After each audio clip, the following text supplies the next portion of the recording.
জি বুঝি না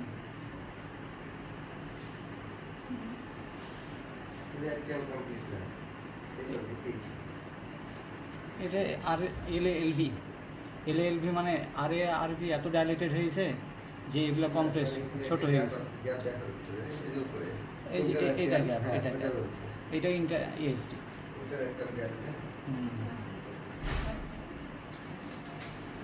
ঠিক আছে